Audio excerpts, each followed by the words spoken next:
శివబాలకృష్ణ అక్రమాస్తుల కేసులో ఏసీబీ దూకుడు పెంచింది. శివబాలకృష్ణ దగ్గర అటెండర్ గా పనిచేసినటువంటి హబీబ్ అలాగే డ్రైవర్ గా పనిచేసిన గోపిల్ను అదుపులోకి తీసుకున్నారు ఏసీబీ అధికారులు. శివబాలకృష్ణకు వచ్చే లంచం డబ్బులు తీసుకురావడంలో కీలకంగా వ్యవహరించారు గోపి, హబీబ్ ఇద్దరు కూడా. దీనికి ప్రతిఫలంగా ఇద్దరి పేర్లపై భారీగా ఆస్తులు కూడబెట్టాడు శివబాలకృష్ణ.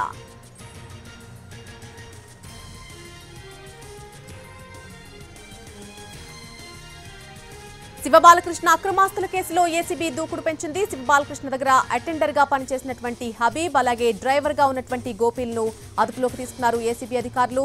శివబాలకృష్ణకు వచ్చే లంచం డబ్బును తీసుకురావడంలో ఈ ఇద్దరు కూడా కీలకంగా వ్యవహరించారు. దీనికి ప్రతిఫలంగా ఆ ఇద్దరి పేర్లపై భారీగా ఆస్తులు కూడబెట్టినట్టుగా తెలుస్తోంది శివబాలకృష్ణ. ఇప్పటికే శివబాలకృష్ణ బినామీలందరికీ కూడా నోటీసులు ఇచ్చినట్టుగా తెలుస్తోంది. ఇదే అంశానికి సంబంధించి పూర్తి అప్డేట్ అందించడానికి మా crime input editor Ramesh Vaitla phone line లో సిద్ధంగా ఉన్నారు. రమేష్ వైట్ల,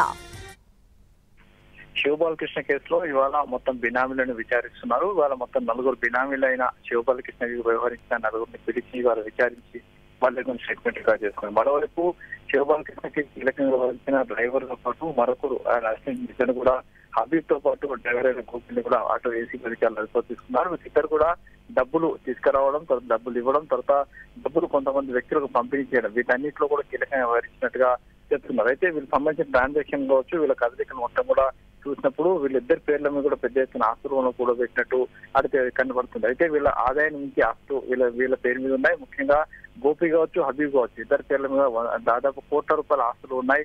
ఈ నేపథ్యంలో వీళ్ళకి ఆస్తులు ఎక్కడి నుంచి వచ్చాయి అన్న దాని మీద విచారించేందుకు అధికారులు అయితే ప్రయత్నాలు చేస్తున్నారు. దీనికి సంబంధించి ఇప్పుడైతే హబీబ్, గోపిని అయితే అధికారులు పిలిచి విచారిస్తున్నారు. దీంతో పాటు నలుగురు బినామీలు అయితే బాలకృష్ణకి బినామీగా వివరించిన నలుగురు కూడా అధిపతి వాళ్ళని కూడా విచారిస్తున్నారు. వాళ్ళ దగ్గర సమాచారం సేకరిస్తున్నారు.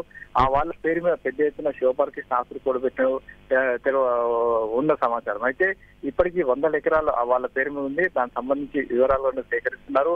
మరోవైపు ల్యాండ్ సంబంధించి ఎక్కడ క్రయ విషయాలు జరగకుండా ఉండేందుకే సీసీఎల్ కూడా ఇప్పటికీ ఏసీబీ అధికారులు లేఖ రాయడం జరిగింది. Right Ramesh Vaitla, thanks for the update.